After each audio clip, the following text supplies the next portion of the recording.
പ്രാർത്ഥിക്കുകയും ചെയ്യുന്നു.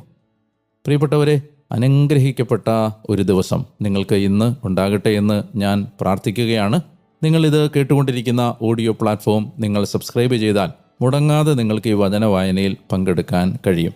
നാളെ വീണ്ടും ഈ സ്വരം നിങ്ങളുടെ അടുത്തേക്ക് എത്തും വരെ മറക്കരുത്, ഞാൻ ഡാനിയേൽ അച്ചൻ, ഞാൻ നിങ്ങൾക്ക് വേണ്ടി പ്രാർത്ഥിച്ചുകൊണ്ടേയിരിക്കുന്നു. അതുവരെ സ്നേഹിക്കുക, പ്രാർത്ഥിക്കുക, മധ്യസ്ഥം അപേക്ഷിച്ച് ജനതകൾക്ക് വേണ്ടി കർത്താവിൻ്റെ കൃപാവരം യാചിക്കുക. നമ്മുടെ കർത്താവിനെക്കുറിച്ച് ഒരാളോടെങ്കിലും പറയാൻ പരിശ്രമിക്കുക. ഒരു നല്ല ദിവസം നിങ്ങൾക്ക് നേരുന്നു. നാളെ വീണ്ടും കാണാം എന്ന പ്രാർത്ഥനയോടെ ബൈ.